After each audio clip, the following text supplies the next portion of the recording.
Today we are going to talk about Hardy-Weinberg equilibrium. Hardy-Weinberg equilibrium is a very important part as well as interesting. Important because this topic and the questions based on it, you can find this question in any kind of biology based exam, may it be KT Ecology, Life Sciences, CSR, UGC, IIT, JAM, NEET, and the list goes on. So every biology exam has Hardy-Weinberg equilibrium's appearance on its question paper. So what's interesting about it? Now Hardy-Weinberg equilibrium talks about, as the name suggests, an equilibrium, a state of equilibrium of genetic characters, basically allelic and genotypic frequencies. Now before going to the details, we'll go through a history of the Hardy-Weinberg equilibrium. Now this theorem was generated by Hardy, Weinberg and Castle. Now this is a lesser known fact that it was co-authored by William E. Castle, who was an American geneticist.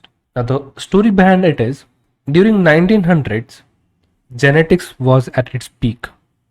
So many people had different ideas about genetics and flow of traits and transfer of traits and heredity, etc. But at that time, no one had any idea about DNA or gene and like that. So many people had different speculations and ideas were floating around. Among that, one dominant idea was that among a population, dominant alleles are the key driver of the population and they will take over entire population over the upcoming generations. Now this idea was unsupported by many scientists and opposed as well. Now the other group of scientists believed that there is a particular mid standstill point where over the generation the allelic frequency comes to a standstill or it becomes constant at a particular point. So many people were confused regarding that. Carl Pearson in 1905 stated that that particular point is 0.5. Now Reginald Punnett, whose virtue about Punnett square, had this idea confuse him. So he went on to his friend whom he used to play cricket with, who was G.H. Hardy. And when he asked him about this problem, Hardy replied in a very common sense and said, "It's very easy." Well, to him it was easy. I don't know, because for me it was pretty difficult. And even for now, Hardy-Weinberg equilibrium is a bit of confusing. And it was for me at that particular point of time when I was a student. This was a lot confusing, and I would understand. But anyways, he elegantly stated that genotypic frequency and the allelic frequency come to a particular standstill point only in the absence of evolutionary forces. And that law was declared as Hardy-Weinberg's law or Hardy's law at that particular time. Now this law was called Hardy's law until for 1943. For 35 years, Wilhelm Weinberg was not given any credit, but he published the paper on this equilibrium in 1908, right after 3 months of the Hardy's law. But the problem was Wilhelm Weinberg was a German physician. He was practicing as an obstetrician and a gynecologist, and he came up with a similar idea and he published in a German paper. And that's why his work wasn't recognized at that particular time, because English at that particular time was the preferred language of scientific communications. But later, that means after 35 years, his work was recognized. Until now, William A. Castle is not given that much of credit regarding his work. And he published this idea in 1903, way before Hardy. Anyways, that is a long gone struggle of credit and everything, but that is prevalent in academics right now even. Anyways, coming back to the topic, Hardy-Weinberg equilibrium or Hardy-Weinberg-Castle equilibrium is an important aspect of population genetics, where it states that allelic frequency or genotypic frequency of a population will remain constant in the absence of evolutionary forces. Okay, so in short, we can say that the changes in population, the variation in the population will not happen in the absence of evolutionary forces. So when we talk about alleles are different versions of gene. Now gene present on the same locus of a chromosome and the other present in the homologous chromosome. So it is usually present in the same loci which codes for different proteins, and this arrangement over the homologous chromosome is denoted as genotype, which in turn depicts to a particular physical character or the phenotype. So Hardy-Weinberg equilibrium is also applied in case of evolutionary studies as well as genetic studies. Provides a particular baseline to see how evolutionary changes happen. So for the formula of Hardy-Weinberg equilibrium, this is for allelic frequencies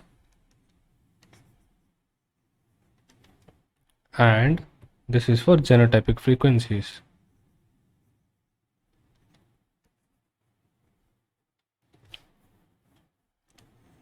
Here these terms represent the frequencies of that particular allele, of that particular character. That means number of times, that means the number of appearances it made over the total population. And in genotypic frequency, the p square stands for homozygous dominant, 2pq stands for the heterozygous individuals, and q square stands for homozygous recessive. Now we'll talk in detail about these expressions and the formula in the following slides and directly in the problems. After studying the theorem, it's time to understand the application and problems. Now let's address this particular question. Where dark fur is stated as dominant, so let's assign the character D, capital D for it, and for light fur we'll assign small d. Okay, so according to the question, the numbers that are given, number of individuals having light fur is 64 and dark fur in 36. So the first question asks about the frequency of homozygous recessive genotype. So always remember, to find the frequency, you always need to look into number of appearances versus total. So here recessive genotype, the number of appearances of recessive genotype is 64. Okay, 64, and the total individuals are 100. So the frequency of recessive homozygous genotype is 0.64. So if you can assign a number, that will assign a character, that will be q square. So q square equal to 0.64, right? Then next question is, what is the frequency of recessive allele? What is the frequency of recessive allele? If the q square is 0.64, then we can say that q equals to root over 0.64, that is 0.8. Fine. Then we can move into the next question, where it states what is the frequency of dominant allele. Now we all know that p plus q equals to 1. So if q equals to, that is 0.2, right? Then we can easily find the frequency of homozygous dominant, because we already know the value of p, that is the dominant allele, and homozygous dominant would be p square. So the value is 0.04. Now for the next question, finding the frequency of heterozygous genotype, we know it is 2pq. So 2pq would come out as 2 into 0.8 into 0.2. So it would be 0.32. So if we calculate the entire thing, it would come out as 0.64, 0.04 and 0.32. Square p square into pq, which will combine to form 1. So this is what Hardy-Weinberg is all about, and you have to find specific frequencies of recessive allele or dominant allele or homozygous dominant type, homozygous heterozygous recessive types. So you have to understand the entire question and find out these kind of values. Okay, so it could ask one particular value and ask for the other, or it could give out recessive allele and ask for the homozygous recessive type, it might differ. The question might differ, and we will solve different types of question. So whenever we talk about a theorem, it always comes with a set of governing rules or conditions. Now, in case of Hardy-Weinberg, there are several conditions, among which the primary is there should be no evolutionary forces. So that states there should be no mutation or natural selection. Okay. Neither there should be gene flow or genetic drift. Now, these are the drivers of evolution. These are the components of evolution. Apart from that, there should be no migration, emigration, or immigration as well.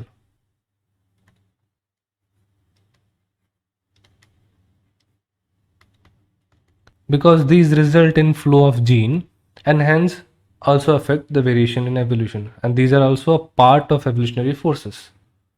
Mating should be random and it shouldn't be non-random. It shouldn't be non-random.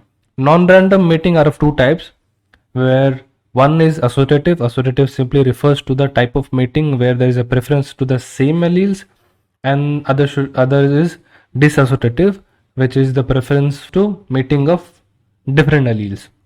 That shouldn't happen. There shouldn't be non-random mating. That should be random. So there shouldn't be any kind of preference to a specific trait or particular character, such that that particular character increases in number. So there should be no preference. There should be no choices in mating. So there is basically no sexual selection working on. So mating should be random. Then the population size should be infinitely large. So it should contain a very large population. Why is that? So that there is no direct genetic drift effect. So if a population is less in size, then it is subjected to variation.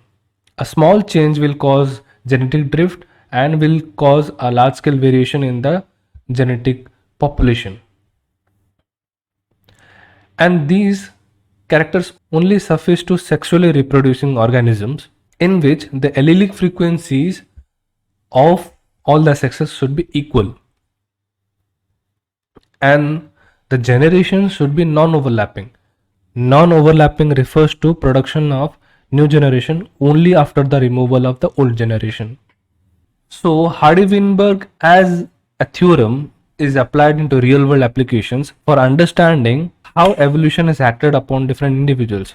So if a population is at Hardy-Weinberg, that means it can become a baseline for a particular study. So in evolutionary timeline, it can be a particular point of reference where there was no changes, and at particular point it can be studied how much of it changed over time. Okay, because we cannot understand or we cannot study evolution from the beginning or beginning of time. So we need to address a particular point of reference or the baseline where everything, that is every evolutionary changes were still, there was no changes happening at a constant point, and then what happened after time at a different point of reference. So we can address the changes that is happening. So it can be changes in genetic population, it can be changes over sexual selection, it can be changes over different evolutionary processes and forces. Now let's jump on to questions and let's start solving them. This question came in GATE Ecology 2018 paper. Now the question states that a diploid population is in Hardy-Weinberg equilibrium with two alleles. Okay, so it is like two alleles A1 and A2. So the genotypes are A1 A1, A2 A2, and A1 A2. Okay, so the frequency of A1 A1 is given as 0.01, and we have to find the frequency of A1 A2. Okay, let's assign that as p square. So if p square equals to 0.01, then p equals to root over 0.01, that is 0.1, right? So if we all know that p plus q equals to 1, so the q will be 0.9. 1 minus 0.1 equals to 0.9. Okay, now we need to find the frequency for A1 A2, which would be, being heterozygous, would be 2pq. So that gives the value of 2pq equals to 2 into 0.1 into 0.9, hence 0.18. That is the value for frequency of heterozygotes, that is A1, A2. So this question came in CSR Net 2016. The question says the red hair is a recessive trait, and the population being in Hardy-Weinberg, approximately 9% of individuals are red haired. So red equals to 9%. So what is the frequency of heterozygotes? Now 9% here given is the frequency for what? Q square. Okay, it is 9 out of 100, that is 0.9. So Q would be root over 0.09 equal to 0.3, right? And similarly P will be found as 0.7. So 2PQ would be 2 into 0.3, that is 0.42 or 42%. That would be this one. Now for the next question, it's a very interesting question. A group of scientists is studying a certain gene in a population, and the gene has two alleles, a dominant Y, a recessive small y. So they collected data over 12-year period and found the following data. The point is, after analyzing the data, the scientists determined that the allele frequency changed and the population is not in Hardy-Weinberg. So if it would be in Hardy-Weinberg, the allele frequency would be constant. Okay, here what it is stated that the allelic frequencies changed over the period of time. The question is, what is the most likely reason for that population deviation? The answer is A, as it states that female fish population preferred mates. So there is selection working on this individual's process. So there is selection working on this population.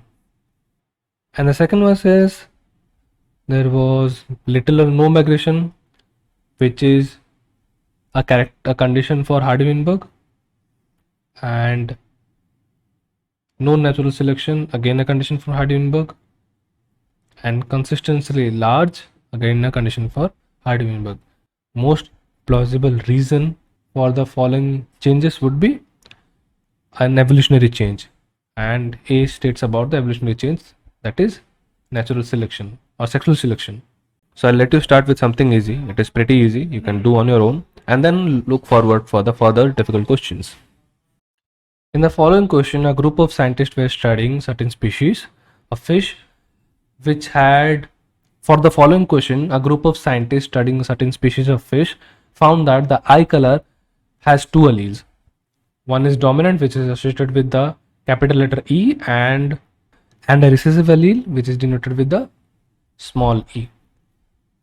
So the dominant allele is of red eyes, and recessive allele is for black eyes. So among the population of total 1100 fishes, 176 fishes had black eyes. The population is in Hardy-Weinberg equilibrium, so you have to find the genotype of capital E. Now this is your work to do, so we'll discuss that in the discussion part. And this question would be the task for you to solve out, and we'll get back to that in the discussion sessions. Thank you.